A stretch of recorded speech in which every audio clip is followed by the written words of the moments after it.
estar mais uma vez com os irmãos em comunhão, reunidos neste momento para a adoração do nosso Deus, para a edificação também da sua palavra. Desde já nós pedimos a orientação do Senhor, a graça do Senhor, que os nossos ouvidos, que o nosso coração possam estar atentos à palavra, atentos a todo culto, lembrando sempre do nosso dever de adorar ao Senhor, de fazer todas as coisas com excelência, sempre baseados, fundamentados na palavra de Deus. Vamos então dar início ao nosso culto de adoração com uma oração, onde nós vamos pedir ao Senhor, onde nós vamos falar com o Senhor, pedir a sua orientação, o seu direcionamento, mas também adorar o seu nome, adorar o Senhor pelos seus feitos, pela graça que Ele já tem dispensado a nós. E esta oração de adoração, eu peço que o nosso irmão Eduardo faça esta oração de adoração ao Senhor. Santo e eterno Deus, graças nós te rendemos, ó Pai, porque até aqui o Senhor tem nos sustentado, tem nos ajudado, ó Pai. Nós louvamos e bendizemos o teu santo e bendito nome, ó Pai, porque as suas misericórdias, ó Deus, se renovam a cada manhã, porque as suas misericórdias se renovam a cada dia em nossas vidas, ó Deus. Por isso nós louvamos e bendizemos o teu santo e bendito nome, ó Pai. Nesse instante a sua igreja está reunida, ó Pai, para te prestar um culto, para adorar o teu santo e bendito nome, ó Pai. Só o Senhor é digno de receber todo louvor, toda adoração, ó Pai. Pedimos que o Senhor se faça presente em nosso meio, ó Pai, que o nosso culto possa ser agradável a Ti, ó Pai. Apesar de sermos falhos, imperfeitos, pecadores, ó Pai, te pedimos que a sua graça esteja sobre nós, ó Pai, para que possamos te prestar um culto bom, Pai, um culto agradável, um culto perfeito a Ti, ó Pai, porque o Senhor é um Deus bom, um Deus perfeito, ó Pai, e o Senhor requer de nós isso também, ó Pai. Ó Deus, nos ajude a melhorar cada dia mais, ó Pai. Ó Deus, seja todo ato desse culto, ó Pai, nos use, possamos sair daqui mais cheios do Teu Santo Espírito, ó Deus. Perdoa os meus pecados, em nome de Cristo Jesus eu oro. Amém. Amém. Com este mesmo intuito de adorar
até o verso de número 8.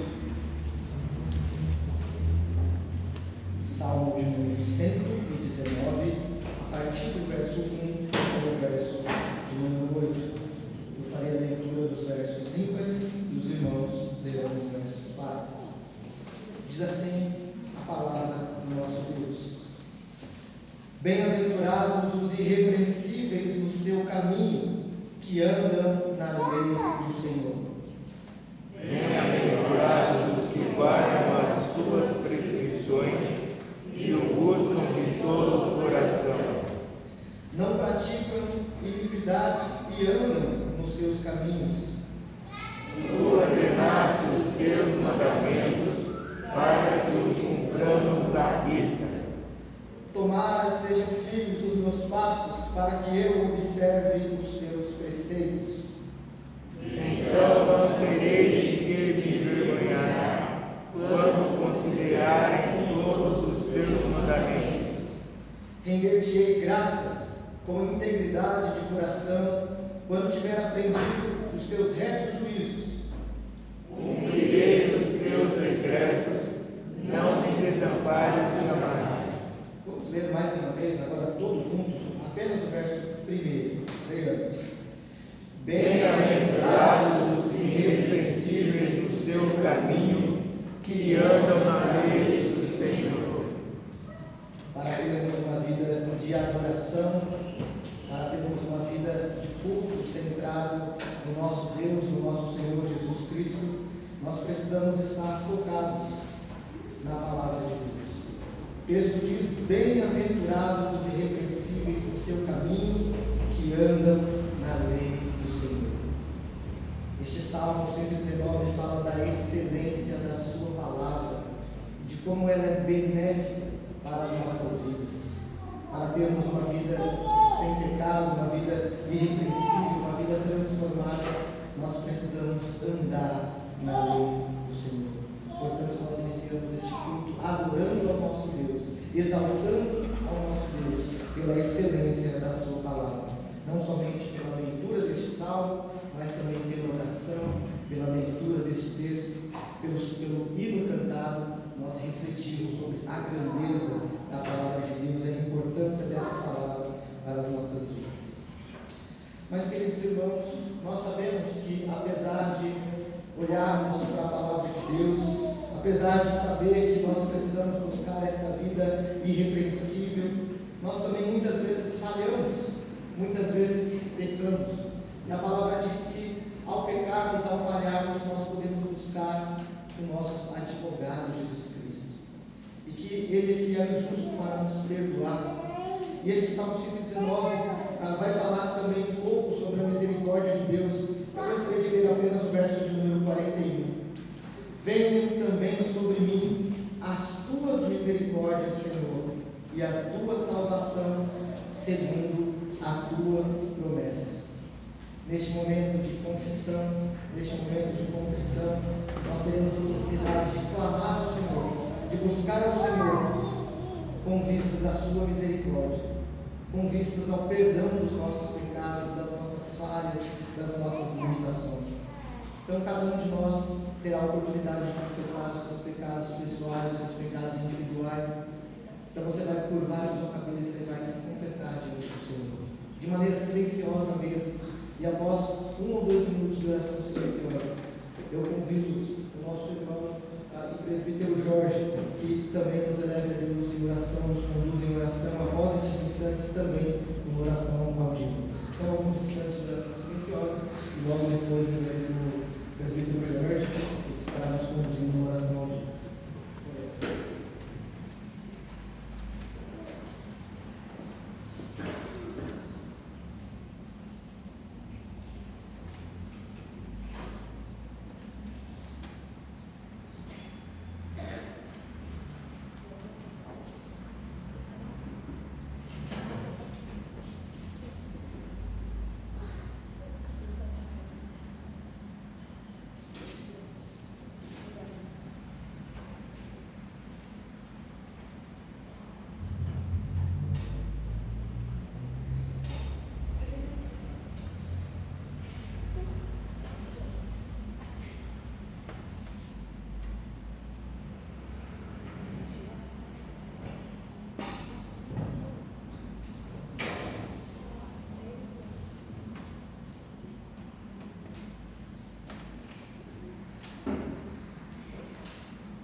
Cristo de Deus, Pai de nosso Senhor e Salvador Jesus Cristo, estamos na tua presença, Pai.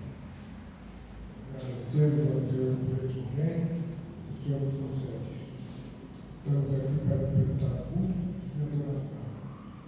Sabemos que nós não temos nada a dar a Ti, Pai. Tudo que nós temos e provém do Teu Filho, Cristo Jesus. Pedimos então, Pai, perdão pelo nosso pecado, pelo meu pecado, que o Senhor aceita-nos na tua presença, Pai. Aceita o nosso culto e adoração. Abençoe a cada um de nós que estamos aqui diante do Senhor nessa manhã e que o Senhor receba o nosso culto e adoração, que possa também chegar até o teu trono de glória e ser aceito pelo Senhor. É em nome de Jesus que eu oro e agradeço. Amém. Louvado seja Deus pelo seu maravilhoso perdão que nós obtemos em Jesus Cristo tão somente. Irmãos, nós vamos também seguir adorando ao Senhor, agora por meio de cânticos espirituais. Portanto, que nosso coração esteja totalmente alegre, totalmente concentrado no Senhor, que possamos cantar com alegria, com convicção, que possamos, através desses cânticos, nos alegrar e colocar totalmente a nossa confiança em Deus. Não cante somente repetindo palavras, mas cante com profundidade, cante com seu coração. Use os hinos, use os cânticos cantados como uma oração ao Senhor, tanto naquilo que você já tem feito, como naquilo que você necessita crescer para continuar tendo uma vida de adoração diante de Deus. Então, convido à frente a equipe de cânticos. Eles estarão nos conduzindo neste momento. E no decorrer do primeiro cântico, os irmãos poderão trazer os seus dízimos e as suas ofertas, consagrando-as ao nosso Deus.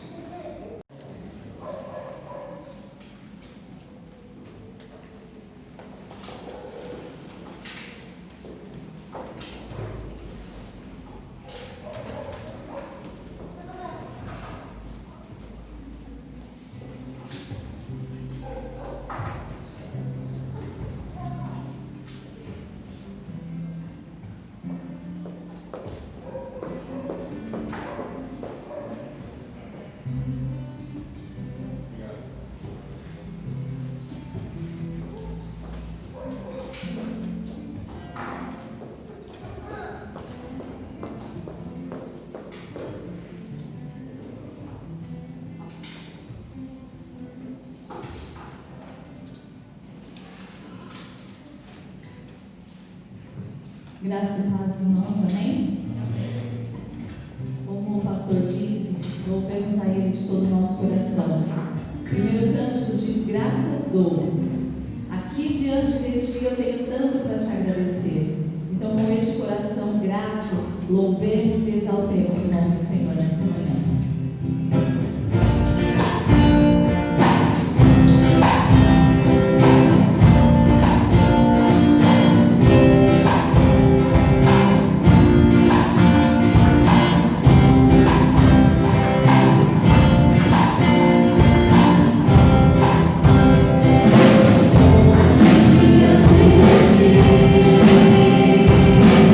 Eu tenho tanto pra te agradecer.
Senhor, e contigo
graças nós te damos, porque só tu és o nosso Deus. Só tu és o nosso refúgio, fortaleza e socorro bem presente. Pai amado, nesse momento, Pai, que estamos na tua casa, louvando, adorando e exaltando o teu nome, sabemos, amado, quão grande é o nosso Deus. Ó Santo Deus, opera em nós, dá-nos entendimento, sabedoria, Senhor, para que cada um possa sentir o desejo, Pai, de fazer a tua obra com alegria, com prazer, com grande satisfação.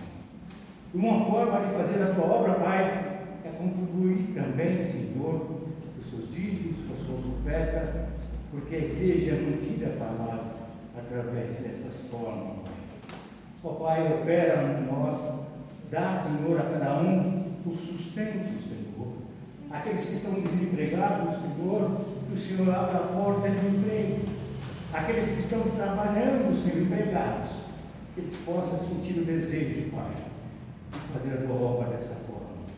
Ó Pai, opera em nós, nós agradecemos e atua no nosso coração.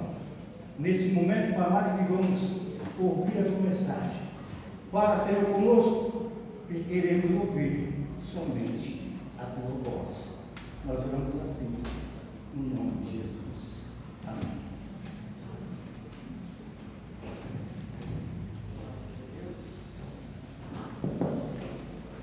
Nós temos a oportunidade de adorar a Deus, de cantar ao Senhor, de confessar os nossos pecados, também de consagrar os nossos dízimos e as nossas ofertas, e também temos a oportunidade e o privilégio de sermos edificados pela palavra de Deus. O Senhor fala conosco, nos orienta, nos dirige, nos exorta, nos conforta pela sua palavra. E nesta manhã eu gostaria de compartilhar a primeira carta de Paulo a Timóteo, 1 Timóteo, capítulo de número 3, a partir do verso de número 1 até o verso de número 7. Primeira carta de Paulo a Timóteo, capítulo de número 3, de 1 a 7. Esse texto vai nos informar sobre as qualificações daqueles que querem liderar, supervisionar a Igreja de Cristo. São qualificações para pastores e presbíteros, ou como costumamos dizer na Igreja Presbiteriana, para presbíteros regentes e presbíteros docentes, aqueles que são responsáveis pela supervisão, pelo cuidado da igreja, mas também pelo ensino da palavra de Deus. Eu farei a leitura deste capítulo 3, do verso de 1 a 7, os irmãos podem acompanhar em suas Bíblias. Diz assim a palavra de Deus: fiel é a palavra. Se alguém aspira ao episcopado, excelente obra almeja. É necessário, portanto, que o bispo seja irrepreensível, esposo de uma só mulher, temperante, sóbrio, modesto, hospitaleiro, apto para ensinar, não dado ao vinho, não violento, porém cordato, inimigo de contendas, não avarento, e que governe bem a própria casa, criando os filhos sob disciplina, com todo respeito. Pois se alguém não sabe governar a própria casa, como cuidará da igreja de Deus?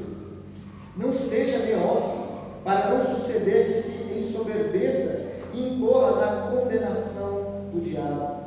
Pelo contrário, é necessário que ele tenha bom testemunho dos de fora, a fim de não cair no opróbrio e no laço do diabo. Oremos. Santo e eterno Deus, obrigado pela tua palavra, obrigado pela tua graça que é continuamente dispensada a nós, obrigado pela tua misericórdia constante, esta misericórdia que se renova a cada manhã. Obrigado, Senhor, porque a tua palavra nos orienta sobre todas as coisas da vida e nos orienta também sobre as qualificações para aqueles que querem liderar a igreja de Deus. Ajuda-nos, ó Pai, como igreja,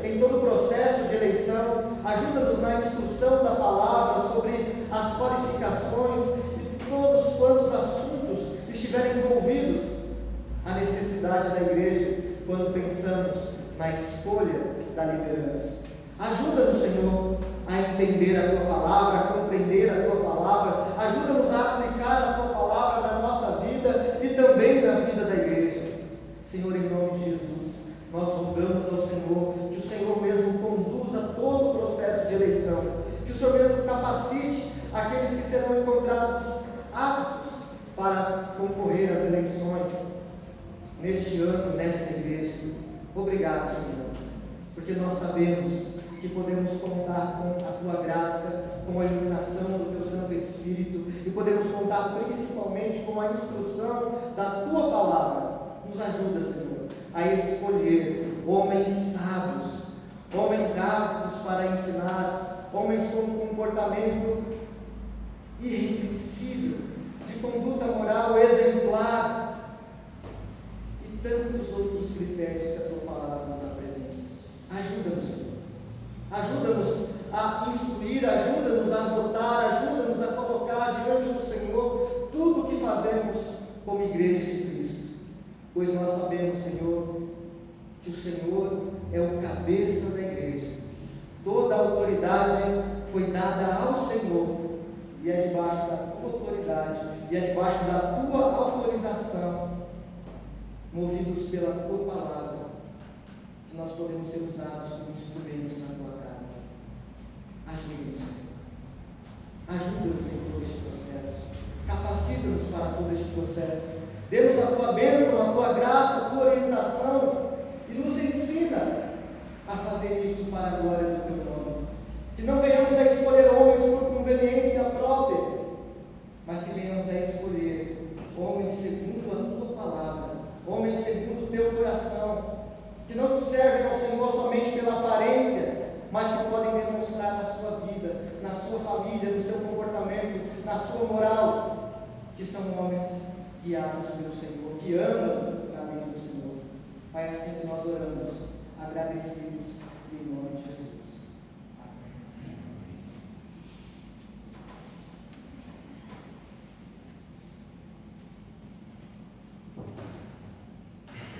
Amados irmãos, nós somos conduzidos pela palavra em todas as coisas. E neste ano nós estamos nos aproximando de duas eleições. Nós precisaremos muito em breve eleger vereadores, prefeitos, tantos cargos importantes. E minimamente todos nós já conseguimos saber como é importante escolher homens que tenham algum temor de Deus para guiarem o país. Mas isso também é verdade na Igreja de Cristo. Nós precisamos ter sabedoria, nós precisamos da instrução da palavra. E a palavra não nos deixa alheios, a palavra não nos deixa sem instrução a essas coisas, quando se trata sobre essas coisas. A palavra não diz somente que nós devemos escolher dentre aqueles que estão na igreja, dentre homens capacitados para isso, mas ela vai falando várias qualificações para esses homens. Obviamente não significa que esses homens são perfeitos. Nós sabemos que todos pecaram. Sabemos que todos os homens são falhos, inclusive eu como pastor, aqueles que já estão na liderança, aqueles que possivelmente estarão na liderança também em algum momento. Nós somos falhos, somos imperfeitos. Mas a palavra nos dá muitas orientações sobre a liderança. A palavra nos alerta muitas vezes, tanto no Antigo Testamento como no Novo Testamento, sobre essas qualificações. E nos alerta principalmente mostrando que quando homens que foram escolhidos para guiar a igreja, para guiar o povo de Deus no Antigo e no Novo Testamento, precisavam de preparo. Se você já leu 1 Reis, primeiro livro de Reis, segundo livro de Reis, você vai ver uma sequência ali de reis bons e reis maus, reis que obedeceram a Deus e conduziram o povo em obediência e piedade, e outros reis que blasfemaram, que conduziram o povo à idolatria. No Novo Testamento, Paulo vai nos alertar, outros apóstolos vão nos alertar, dizendo: cuidado com os falsos mestres, Cuidado com os falsos ensinos. Paulo, num dado momento, na carta aos Filipenses e também aos Romanos, ele vai dizer que esses homens são como cães que prejudicam a igreja de Deus. É com muita seriedade, irmãos, que nós devemos escolher a liderança da igreja. E diferente de outras denominações, diferente de outras igrejas, a nossa igreja tem este espírito democrático, que não é necessariamente ruim, como muitas vezes é colocado por aí. Nós temos o poder, o dever de escolher a liderança.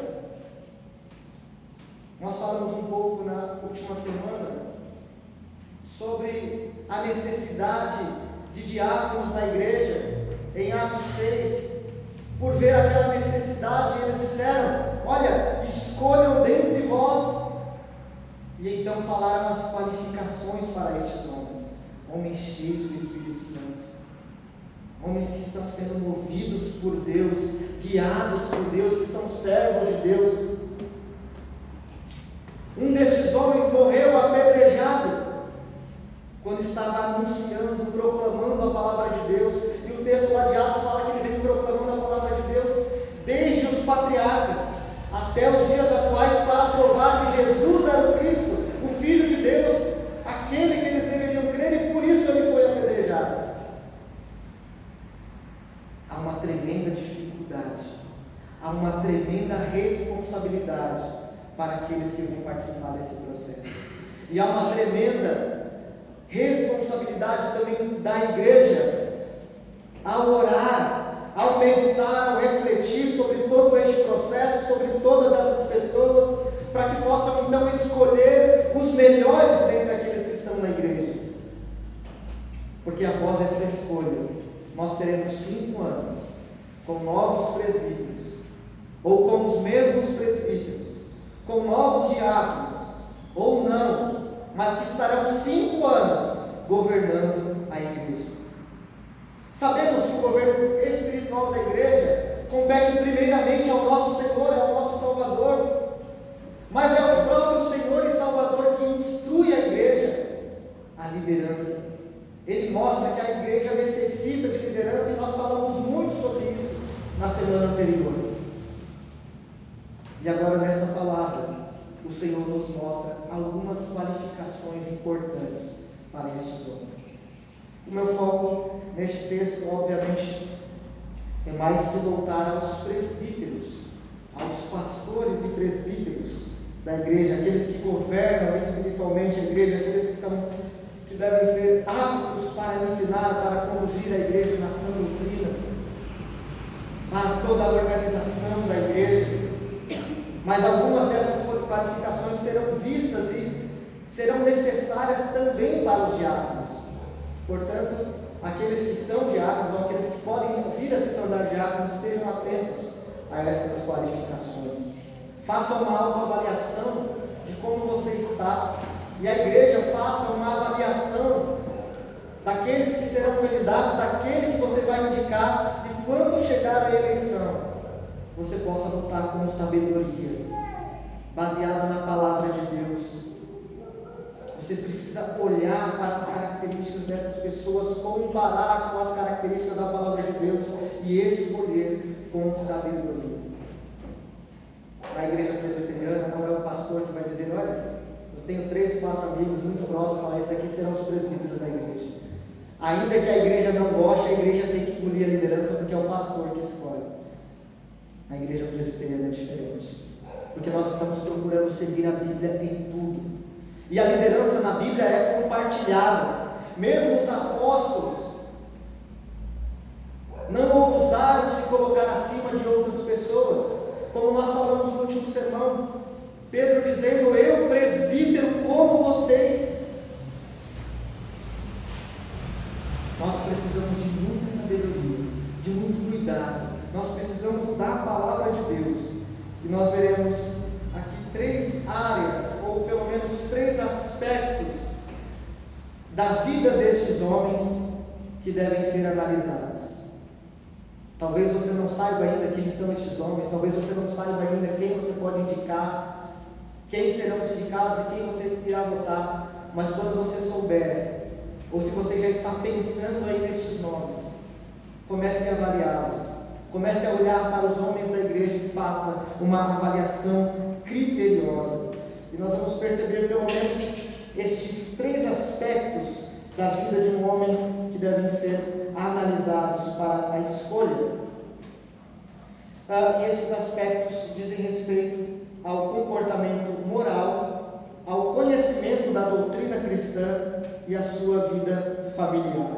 Então, a primeira coisa que nós devemos olhar para escolher alguém, a primeira coisa que a igreja deve olhar para indicar e para votar no dia da nossa assembleia, é o comportamento moral dessa pessoa. Como essa pessoa se comporta diante dos homens, como essa pessoa caminha, como o seu andar demonstra a sua vida com Deus, como a sua vida, as suas palavras, como é o comportamento dessas pessoas, o que o comportamento dessas pessoas revelam para nós. Nós precisamos ser extremamente cuidadosos. Olhe para o que diz o capítulo 3 mais uma vez. Verso 1: fiel é a palavra, se alguém aspira ao episcopado, excelente obra almeja. Paulo começa dizendo a Timóteo: olha, se você deseja servir ao Senhor, todo aquele que deseja servir ao Senhor, envolver-se com a liderança da igreja, está aspirando por algo que é excelente, uma obra que é excelente. E para participar dessa obra que é excelente, desse desejo que é criado, ou pode ser estabelecido em nós pelo próprio Deus, nos chamando, nos dando convicção deste chamado. E aí talvez alguns de nós estejam convictos: não, eu quero ser presbítero, eu quero ser diácono, eu quero participar dessa liderança. Saiba, você está aspirando por algo que é excelente, por algo que foi dado por Deus a homens falhos como nós, a vasos de barro. Nós somos frágeis em muitos sentidos, mas o Senhor nos capacita, o Senhor nos faz querer, nos faz almejar por essa obra. E talvez você queira muito isso, e talvez alguns da igreja possam querer que outros participem disso, mas ele precisa se perguntar: quais são os critérios? Quais são as qualificações para que o desejo dessa pessoa se torne em realidade? Para que passe de um desejo de alguém ou de um desejo de alguns para que essa pessoa se torne líder? Nós precisamos atentar, precisamos olhar para as qualificações, e então nós olhamos para o comportamento moral. Olha o verso 2: é necessário, portanto, que o bispo seja irrepreensível. A primeira qualificação ou a primeira virtude é que estes homens que serão escolhidos ou que já estão supervisionando a igreja de Cristo, eles precisam ser irrepreensíveis. Eles precisam ter uma conduta irrepreensível. Não pode haver nada na vida dessa pessoa que desabone. Ele tem um comportamento moral que pode ser seguido por outros. Ele é um exemplo no seu comportamento moral. As pessoas podem olhar para a vida dessa pessoa, para o proceder dessa pessoa, para aquilo que ele fala, para as suas ações, para aquilo que ele possa, e ele vai perceber um comportamento diferenciado. É necessário, portanto, que o bispo seja irrepreensível.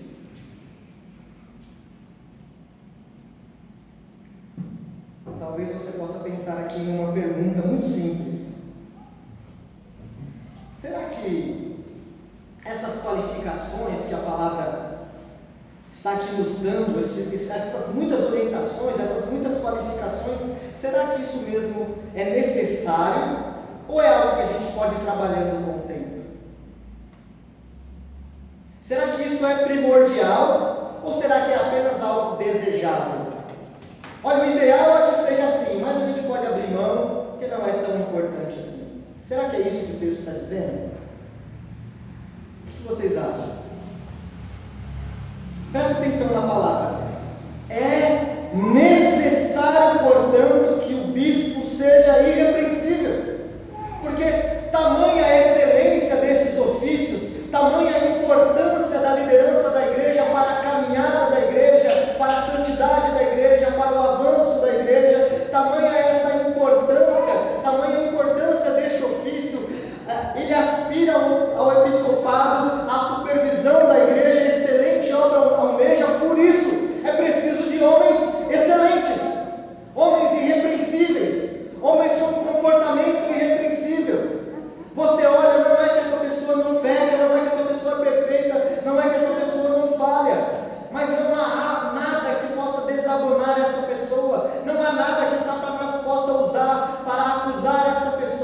para acusar a liderança da igreja e fraquejar a igreja e fraquejar os membros, toda uma igreja por causa da fraqueza da liderança. Veja, irmãos, quantas pessoas que você conhece que estão afastadas da igreja por causa de lideranças terríveis. Quantas pessoas você conhece? Quantas pessoas que estão machucadas por causa de lideranças que não estão apoiadas na palavra de Deus? Quantas pessoas estão afastadas de Cristo? Quantas pessoas estão odiando a igreja, odiando o nome de Cristo, por causa de homens que falaram que eles tinham que vir à frente da igreja e deixar a chave dos seus carros, e deixar a chave das suas casas, e trazer tudo que eles tinham para a igreja, e esses homens vão enriquecendo, e as pessoas vão sendo maltratadas, deixadas de lado, sem instrução da palavra. São homens que foram colocados na liderança sem preparo, sem instrução da palavra, homens com um comportamento terrível. Um destes homens, eu não tenho medo de dar o nome, Edir Macedo, um tremendo de um falso profeta, enganador. E muita gente acreditando que essa igreja é a igreja de Cristo, quando não é. Ai, pastor, mas você está dando nomes? Estou dando nomes porque é a verdade. Estou dando nomes porque Paulo dá nomes àqueles que estavam falseando a palavra de Deus, ignorando a palavra de Deus. Há mais exortações na Bíblia sobre falsos mestres, falsos ensinos, falsos profetas, do que, por exemplo, sobre o inferno. Se fala muito sobre isso. Jesus falou muito sobre falsos profetas. Por que eu não vou falar agora? Se nós queremos uma igreja sadia, se nós queremos uma igreja que vai pregar e ensinar a palavra de Deus, nós precisamos de um homem com comportamento. Este homem que eu citei faz todo um aparato, conduz a sua liderança e começa a ensinar as pessoas como tirar dinheiro da igreja. E num vídeo passado, já divulgado por muito tempo, este homem, ele pega a Bíblia e ele joga essa Bíblia no chão. E ele diz como que ele intimava a igreja, como que os líderes deveriam fazer para tirar mais dinheiro das pessoas. E eles falam com essas palavras que eu vou dizer agora: ou dá ou desce. Você tem que fazer as pessoas darem dinheiro para a igreja. E ele criou um império, comprou uma rede de televisão, onde passa as mais terríveis promiscuidades. Às vezes a gente fala que a Globo é do diabo, mas olhe para a Record. Olha o que está passando lá. Você assiste a Fazenda, viu como que é promíscuo aquilo ali? E tudo isso está por trás de um homem que se fala homem de Deus. E nós ficamos dizendo que ele é o homem de Deus e vamos nessa igreja. Queremos ir buscar cura nessa igreja. Para com isso, meus irmãos. Se nós queremos uma igreja centrada, nós precisamos de homens, de líderes com comportamento irrepreensível. Me desculpe pela exaltação, mas é a verdade. Nós precisamos ser rigorosos com a liderança da igreja. A palavra do Senhor fala que Ele vai cobrar aqueles que Ele deu mais. A quem mais é dado, mais será cobrado. Se você quer ser diácono, se você quer ser presbítero, você vai ser muito mais cobrado. Então amanhã você não vai poder dizer: olha, o pastor não me avisou que era assim. Os presbíteros atuais não me avisaram que era tão difícil assim, que eu seria cobrado, que eu seria criticado, que o meu comportamento deveria ser assim. Mas o comportamento do presbítero deve ser irrepreensível.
Não podemos escolher homens com comportamentos que não sejam baseados na palavra de Deus. Não podemos abrir mão disso. Não são homens perfeitos, mas são homens que você pode olhar, ver coisas que você pode ter como exemplo e aprender com estes homens. Há muitos homens assim. Há muitos homens, é claro, que precisam crescer muito mais nisso. E essa necessidade é a primeira coisa que nós precisamos entender. Essa mesma palavra no verso 2, é necessário, portanto, que o bispo seja irrepreensível. Jesus usa essa palavra, Jesus faz uso dessa palavra quando ele está falando com Nicodemos. E ele vai dizer a mesma coisa. É necessário que o homem venha nascer de novo, nascer do alto, nascer do Espírito. Ninguém pode ver o reino de Deus se não nascer de novo. Jesus diz a Nicodemos: isso é necessário. Não é a filiação a uma denominação, mas é o novo nascimento em Jesus Cristo, que dará oportunidade a todos quantos creram no nome do Senhor de um dia se encontrar com o Mestre nos céus. A questão é: somos nascidos de novo? Foi o que Jesus falou para Nicodemos. Olha, não basta você ser um conhecedor da lei. Eu sei que você conhece a lei, mas você nasceu de novo? E ele não entende muito bem a palavra aqui, mas por que eu estou citando esse texto? Porque é exatamente a palavra. Jesus está falando que era uma necessidade. Não é, Jesus não está falando: olha, é desejável que você venha nascer de novo. Seria importante você nascer de novo? Não. É necessário. Só vê o reino de Deus aqueles que nasceram de novo. E só pode ser um líder, só pode ser escolhido como presbítero, como pastor, aquele que é irrepreensível, aquele que tem um comportamento moral exemplar, que nós podemos andar juntos, que nós podemos aprender junto com esses homens. Irmãos, eu costumo dizer que os meus antigos pastores não são pastores que eu tive e agora eu sou pastor e eu não preciso mais. Eles continuam sendo meus pastores. Eu não trato meramente o reverendo Derlei, o reverendo Ademir, o reverendo Marcos Alberto Galdino Costa, que hoje está no Pará. Eu não trato esses irmãos como iguais, no sentido de que agora eu sou pastor, eu não preciso mais de orientação. Muito pelo contrário. O reverendo Ademir, principalmente, como meu tutor no seminário, eu sempre falo com ele: o reverendo Ademir, me ajuda, ora por mim, está difícil. Como que eu posso fazer isso? Como que eu posso fazer aquilo? Como que eu posso pregar a palavra de Deus com eficiência, com eficácia, com fidelidade? Como que eu faço isso? Irmãos, uma das coisas mais difíceis para o pastor é preparar um sermão todo domingo. É muito difícil. É muito labor, é muito tempo. Eu conheço alguns pastores que gastam pelo menos 30 horas, 40 horas no preparo do sermão durante a semana.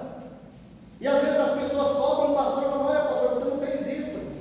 Mas não sabe o quanto que ele está se dedicando no estudo, quantos livros que ele está investindo no seu financeiro para comprar, quantos cursos que ele está fazendo para se aprimorar. Muitas vezes ninguém sabe. É muito difícil. E eu olho para o comportamento desses homens e tantos outros pastores que eu conheço. Um grande exemplo para mim também é o reverendo Donizete. Eu tenho muitos pastores que são referência para mim, pastores que me ensinaram, pastores que me mostraram como eu deveria lidar com as coisas. Um outro pastor que eu aprendi muito, o reverendo Piva. Trabalhei com o reverendo Piva na congregação do Parque Celeste, auxiliando ele no trabalho lá, se não me engano, no ano de 2016, quando ainda cursava o seminário. E trabalhava com ele também no seminário, porque ele era o responsável pela biblioteca. E eu trabalhava ali na biblioteca trabalhei na biblioteca durante uns 2 anos. E eu tinha um costume, irmãos. Sabe qual era o meu costume, o meu hábito? Chegar atrasado. Meu hábito era chegar atrasado. Era um hábito. Não era assim de vez em quando, era recorrente. cheguei atrasado, o reverendo Piva chegava à tarde. Eu trabalhava à tarde nesse período, e aí ele chegava por volta de 2, 3 horas. O meu horário de entrar, eu acho que era 1 e pouco, era 1h30 o horário de entrar. Eu cheguei atrasado, e aí o reverendo Piva, cheguei, liguei o computador, comecei a mexer ali para ver o que eu deveria fazer naquele dia. O reverendo Piva chegou e não falou nada para mim, mas foi extremamente vergonhoso para mim. Quem conhece o reverendo Piva sabe como ele é, talvez entenda melhor o que eu estou dizendo, mas ele fez assim para mim. Mostrou o relógio, ficou olhando, olhou para mim e fez assim: não dá, né, Rubens? E aí ele virou as costas e saiu. Comportamento. Aquele meu comportamento não era sentado para alguém que estava trabalhando, para alguém que se tornaria pastor, para alguém que estava se preparando para o ministério. Sem brigar comigo, sem me exortar, sem gritar, sem ser desrespeitoso. Simplesmente mostrou o relógio, olhou para o relógio, balançou a cabeça e disse: não dá. Irmãos, a vergonha foi imensa. Comportamento. Como que é o seu comportamento diante das coisas de Deus? Como é o comportamento dos homens que você vai indicar e vai botar nessas reduções? Nas mínimas coisas. E são muitas coisas. Não pense que são poucas coisas, não. São muitas coisas que a gente pode mudar, melhorar e crescer. Nós precisamos aprender. E às vezes sem palavras.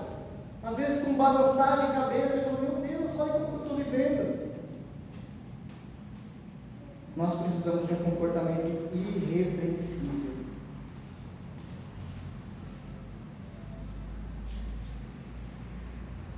Portanto, estes homens foram importantes demais na minha formação. Tão importantes quanto todo o ensino, todo o arcabouço teológico que eu estava aprendendo nesse mundo. Só não basta você ter a doutrina correta. Você precisa ter um comportamento exemplar. Você precisa ter um comportamento diferenciado. Isso é necessário para pastores e presbíteros, supervisores da igreja de Deus. Mas, irmãos, além do comportamento moral, é necessário também que esta obra excelente seja composta de homens que conheçam a sã doutrina das Escrituras. Se o primeiro aspecto é essa qualificação do comportamento, o segundo aspecto é a qualificação do conhecimento da palavra. Como que homens que não conhecem a palavra, como que homens que não conhecem a sã doutrina das Escrituras, como que homens que estão numa igreja confessional, mas que nas suas práticas diferenciam daquilo que a igreja prega, podem ser presbíteros?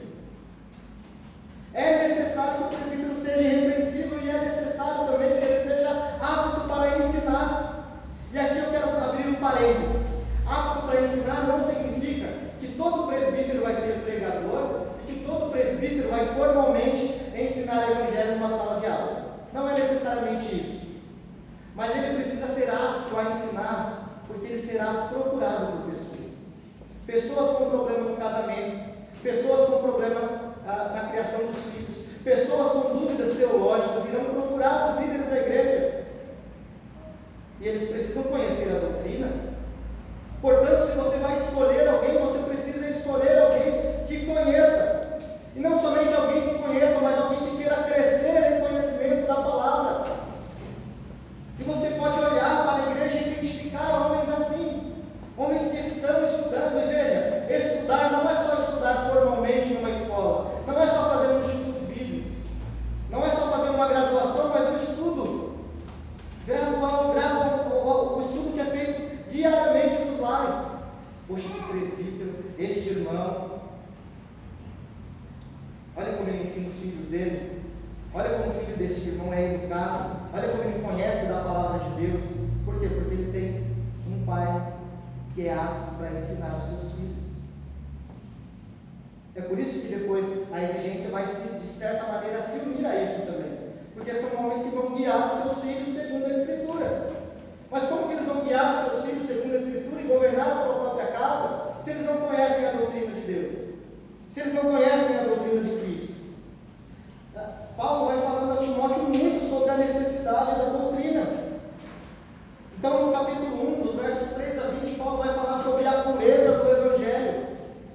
capítulo 2, Paulo vai falar sobre a pureza que deve acontecer no culto a Deus, tudo centrado pela palavra de Deus. Nessa carta também Paulo vai encorajar os ministros a permanecerem em fidelidade.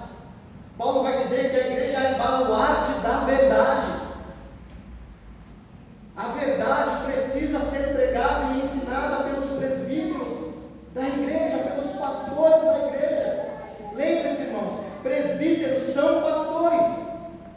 Presbíteros também são responsáveis pela doutrina. E se um pastor chega numa igreja, os presbíteros que são dessa igreja precisam dispensar esse pastor se ele não prega a palavra de Deus. Não adianta ficar aqui acariciando a igreja, olha como vocês são legais, ficar contando piadinha no púlpito, não adianta. Isso pode agradar a você, mas está faltando palavra. Olha que excelente, o pastor prega só 10 minutos e fica contando piada, fica falando de si e fala de tudo menos da palavra. Tem gente que olha para esses pastores que contam piada no culto inteiro e acham que isso é legal. Nossa, que legal trazer esse pastor, né, para falar de casais. Olha como que ele fala de relacionamento. Olha só como ele fala. Fala um monte de absurdo fora da palavra de Deus. Mas ele conta piadinha e agrada as pessoas. Para, irmãos. Nós precisamos de homens que preguem a palavra de Deus com seriedade. Homens que falam sobre o pecado. Homens que falam sobre todas as necessidades da igreja de Cristo. Infelizmente a igreja gosta de homem bacaninha, legalzinho. Gosta de pastor que é amiguinho, que não fala nada contra. Ah, pastor, você está falando muito sobre pecado. Por que você faz isso? Duas coisas, porque a palavra fala sobre pecado, porque você é um baita do pecador. Nós somos pecadores. Nós precisamos ouvir sobre o pecado. Nós precisamos ouvir sobre a lei de Deus. A lei de Deus nos ajuda a perceber como nós estamos aquém da doutrina, como nós estamos aquém do comportamento que Deus espera de nós. Lembra que nós lemos no Salmo 119? Bem-aventurados os irrepreensíveis, homens irrepreensíveis que andam na lei do Senhor. Bem-aventurado aquele que anda nesta lei. O que nos torna irrepreensíveis é andar segundo a palavra de Deus. Então não dá para abrir mão. Mas veja bem, talvez outra pergunta seja: isso é necessário somente à liderança da igreja? Somente a quem vai concorrer para a eleição? Isso é verdade somente para homens que querem, que aspiram liderar a igreja de Cristo? Não, irmãos. Essas qualificações, aprenda aí, jovens, adolescentes, crianças, essas qualificações são para todos os homens e mulheres de Deus. Nós precisamos ser irrepreensíveis. Quantas vezes o mundo olha para a igreja e nos ataca por causa das nossas falhas? Muita da nossa pregação é impedida por causa desses falsos mestres, que estão literalmente roubando a igreja de Deus, se aproveitando, abusando da boa fé das pessoas, da simplicidade das pessoas. Nós não podemos agir dessa forma, irmãos. Nós precisamos de homens centrados na palavra de Deus. Precisamos de homens com conhecimento das Escrituras. Homens que andem no caminho do Senhor. Homens que temam a Deus. Homens que queiram aprender de Deus. Homens que queiram andar com Deus e basear totalmente a sua fé na palavra de Deus. Olha o que Paulo vai dizer no capítulo 1, verso 8. Sabemos, porém, que a lei é boa, se alguém dela se utiliza de modo legítimo, tendo em vista que não se promulga a lei para quem é justo, mas para transgressores e rebeldes, irreverentes e pecadores, ímpios e profanos, parricidas e matricidas, homicidas, impuros, sodomitas, raptores de homens, mentirosos, perjuros, e a lista continua. Mas a lei é boa se alguém dela se utiliza de modo legítimo. O obreiro deve ter habilidade para lidar com a palavra de Deus, para ensinar a palavra de Deus, para aconselhar com base na palavra de Deus. Quando alguém nos procurar, ainda que algo na nossa vida do passado tenha sido diferente da palavra, olha, meu irmão, Eu não sei exemplo disso aqui no passado. Eu fiz isso, isso e isso. Mas quando eu conheci a palavra de Deus, a minha atitude foi transformada. Porque a palavra de Deus me mostrou o que era correto de se fazer. E aí você une aquele primeiro ponto a este segundo. O conhecimento é importante para essa conduta primeira que eu falei. Esse comportamento não muda sem o conhecimento da palavra. Nós precisamos de líderes que conheçam a palavra de Deus, que ensinem a palavra de Deus, que sejam exemplos, que vivam segundo a palavra de Deus, que tenham temor de Deus. É possível sim identificar homens assim. Talvez não sejam todos, mas é possível ver homens, identificar homens que tenham este temor a Deus. E embora não sejam perfeitos, mas eles buscam andar cada vez mais no caminho do Senhor. E estes homens são necessários na liderança, porque a liderança precisa urgentemente de preservar a doutrina de Cristo para a pureza da igreja, para a pureza do Evangelho. Quantos milhões de cristãos nós temos no Brasil hoje? Mais de 40 milhões. Que diferença eles fazem? Qual a diferença? Qual a diferença que nós temos feito? Qual a diferença que o povo evangélico tem feito? Não adianta ter milhões de evangélicos se não tem um comportamento baseado na palavra, se não tem conhecimento do Evangelho. Nós precisamos de homens que conheçam essa doutrina, que estejam aptos para ensinar, que queiram governar a igreja, não segundo o querer da igreja, não segundo o querer deles, mas segundo o querer de Deus, segundo a palavra de Deus. Então nós precisamos primeiramente olhar para o comportamento moral. Em segundo lugar, nós temos que olhar para o conhecimento da doutrina cristã. E em terceiro lugar, nós temos que olhar para a vida familiar dessas pessoas. Sabe qual que é o problema do nosso tempo? Nós estamos dominados pelo não-judeus. Quem é você para julgar o outro? Porque a gente não compreendeu o texto. O texto não está dizendo que nós não devemos julgar, mas o texto está nos ensinando o modo pelo qual nós não devemos julgar as pessoas. O problema é o modo, mas julgar nós devemos sim. Como que eu vou escolher um líder da igreja sem julgar? Veja, eu não estou condenando ele à morte, não estou dizendo que ele não é cristão, mas eu estou dizendo, ele tem as qualificações necessárias para ser um diácono, ele tem as qualificações necessárias para ser um presbítero, é isso que eu estou dizendo. Não estou dizendo que ele não é crente, não estou dizendo que ele não é salvo, mas para ser líder da igreja é preciso de mais. É preciso de excelência de comportamento, é preciso de conhecimento e é preciso de uma vida familiar exemplar. Olha o que vai dizer o texto.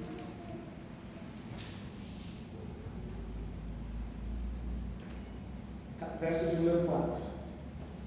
E que governe bem a própria casa, criando os filhos sob disciplina, com todo o respeito.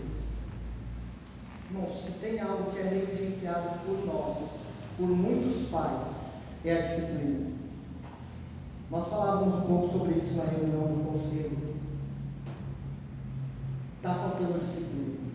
Está faltando disciplina na igreja. Quando a gente fala assim, olha, a gente afastou o irmão fulano de tal do louvor, afastou o fulano de tal deste serviço, ou da junta diaconal, de alguma coisa, a gente fala assim, e as pessoas dizem, peraí, mas se a gente disciplinar ele vai embora da igreja. Olha o cuidado, a mãozinha fica assim, né? Se a gente disciplinar a pessoa, ela vai embora da igreja.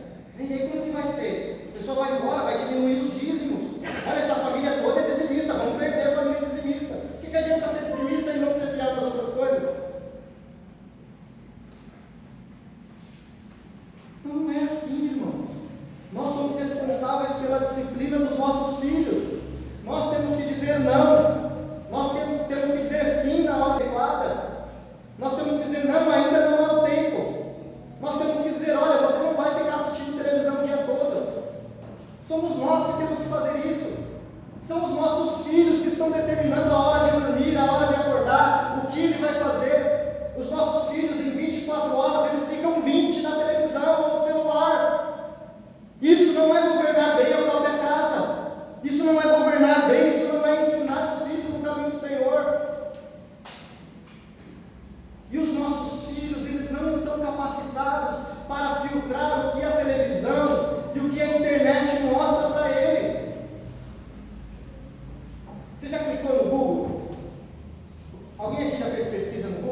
manifestar só o amor segundo a palavra de Deus, o que você acha? Não, irmão. Mas você dá o celular na mão do teu filho e deixa ele o dia inteiro trancado no quarto, sem supervisão, e ele acessa o que ele quiser. Os filhos vêm para a igreja sem Bíblia. Um monte de filho aqui vem para a igreja sem Bíblia. Um monte de filho em muitas igrejas vem para a igreja sem Bíblia. Mas o celular está na mão. E os pais não falam nada. Claro que para disfarçar eles falam, não, a Bíblia está no celular, pastor, nós somos uma era tecnológica. Mas o que ele está vendo? É a Bíblia? Você está supervisionando? Ou ele está olhando quando foi o jogo do Corinthians? Nos últimos tempos, a maioria das vezes o Corinthians perdeu, né? Mas ele faz questão de olhar na hora do culto. Mas não tem supervisão. Irmãos, eu estou falando isso porque eu já vi. Eu já vi em muitas igrejas isso acontecer. Isso é necessário aos pais entender e colocar em prática. Filho, senta do meu lado. Na hora do culto você vai sentar do meu lado, você não vai sentar com teu amigo. Porque é a família cultuando e adorando a Deus. Você está instruindo o teu filho. Porque ele não sabe discernir muito bem as coisas ainda. É você que precisa exortá-lo.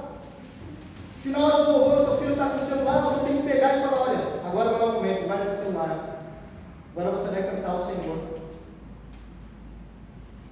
Certo? Acha que os filhos vão gostar disso? Algum filho vai gostar disso? Não.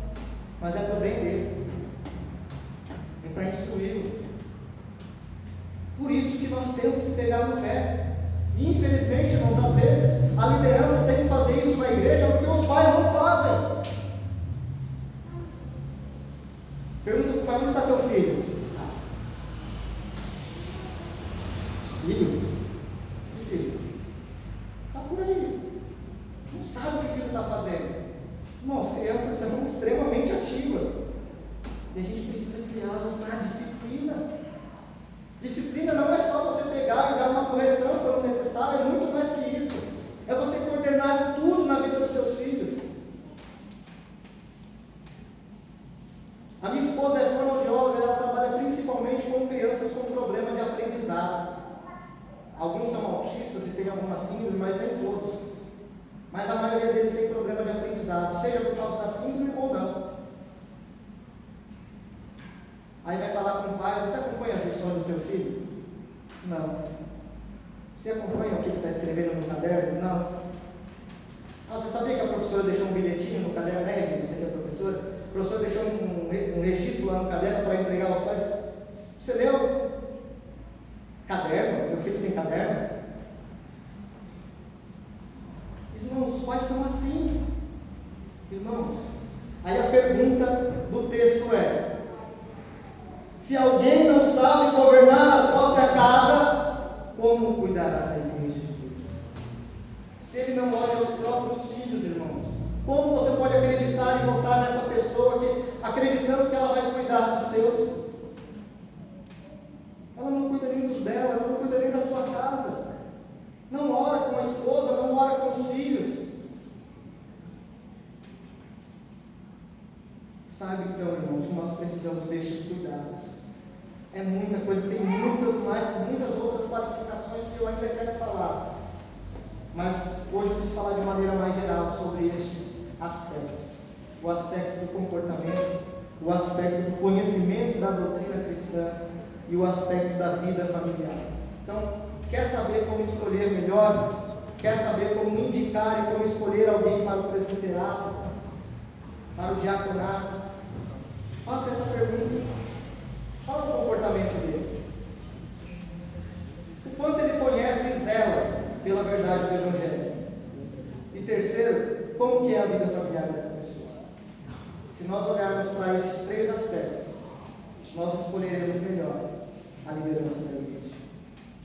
Tanto aqueles que vão permanecer, tanto aqueles que vão continuar, como aqueles que vão iniciar um presbiterato ou iniciar um diaconato. Nós precisamos olhar para os critérios da palavra. Pensando nisso, irmão, vamos cantar o hino de número 110, hino 110A.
pela tua palavra.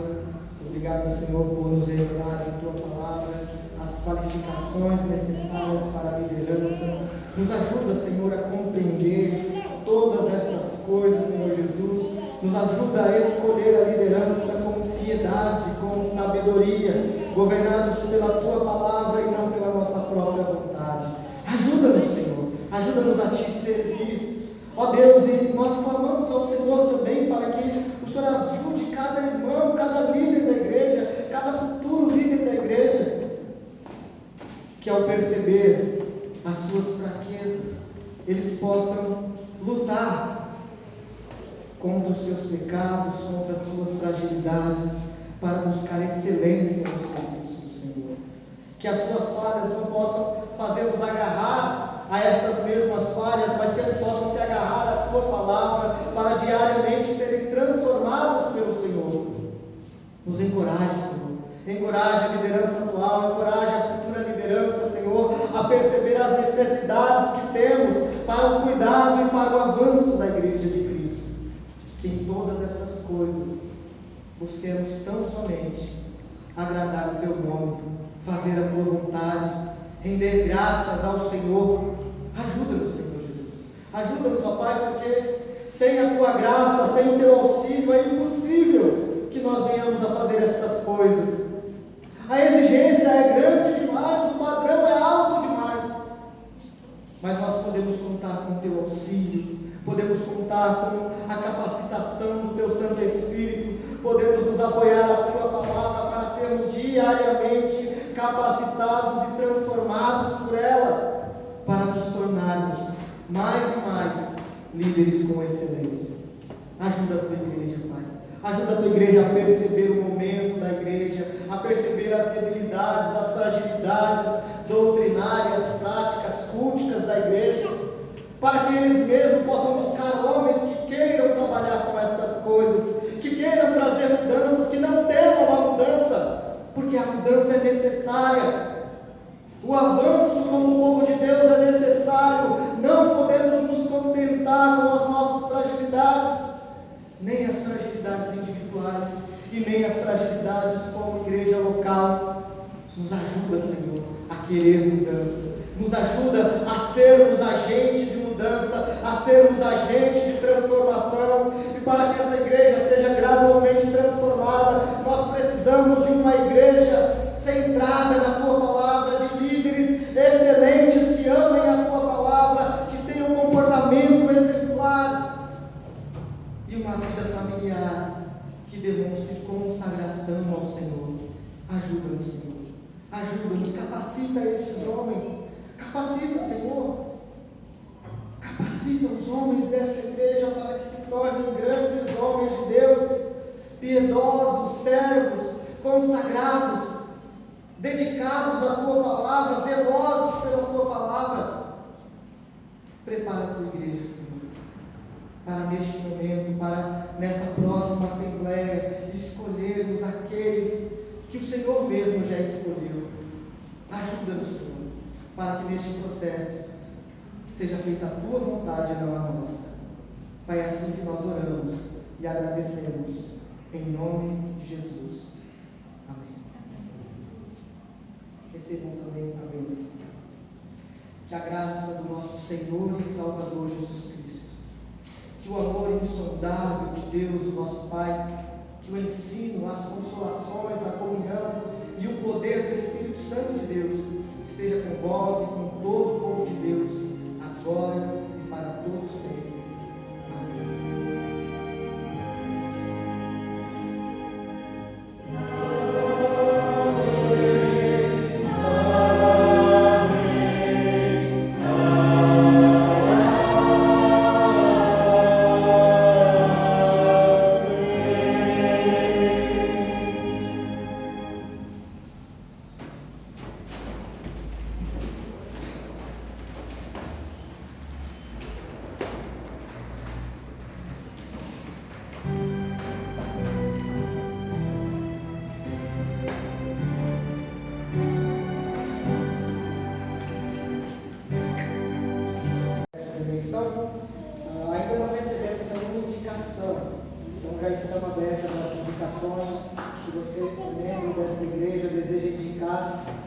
irmão, né, olhando para a palavra, para esses critérios, para esses alertas que nós temos dado, você pode então procurar o pastor ou procurar um dos presbíteros da igreja para que possa fazer então a indicação. Então não se esqueça, faça mesmo a sua indicação. É importante que a igreja faça a sua indicação para que a gente perceba também o reconhecimento da igreja para que esses homens participem destas eleições. Um outro aviso agora referente ao culto. Nós estávamos reunidos ontem como conselho da igreja e nós decidimos o retorno dos cultos, votamos sobre o retorno dos cultos à noite.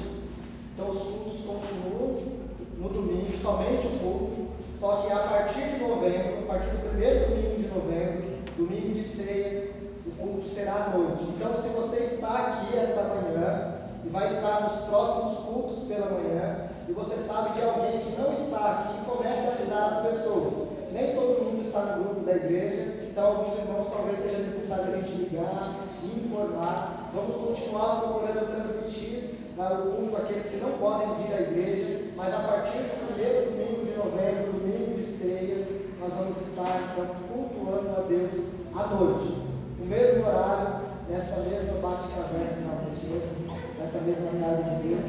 Então, irmãos, este desejo não é só seu, esse desejo é nosso, né? Há muito tempo nós queríamos voltar para o culto, conseguimos voltar, aos poucos nós voltamos com a reunião de oração, voltamos com o estudo e agora nós vamos voltar com o culto à noite. Aí a pergunta sua talvez seja, pastor, e a escola dominical? A escola dominical nós ainda não vamos retornar. Então, a partir de novembro, culto à noite e de manhã, você pode dormir um pouco mais. Até que volte a escola dominical. Quando voltar a escola dominical, você volta para a igreja também, tá bom? Tem mais algum aviso, irmãos, que eu me esqueci? Você quer falar, né? Não, vai falar. Vai falar. Eu falei, você quer só para o plástico. Eu não sei qual aviso. Mas não. Tá com vergonha de falar, né? Criticar o pastor é fácil, não tem?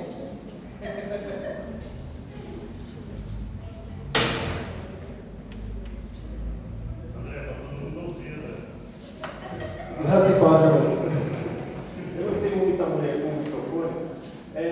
Nós vamos fazer um evento sobre casais. Então, nós vamos começar a fazer as inscrições de todos os casais da igreja que possam estar participando conosco. Será a partir da primeira semana de novembro, todos os sábados. Nós vamos fazer aí o que aconteceu com aquele que a morte nos separa. Então, vamos falar desde relacionamento até os problemas conjugais. Então, contamos com a presença de todos os irmãos que são casados, né?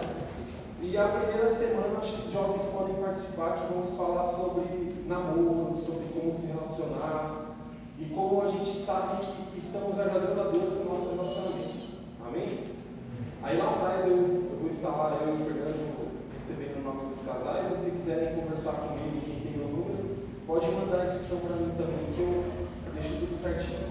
Ok? Muito obrigado. Tá vendo? Não foi tão difícil assim.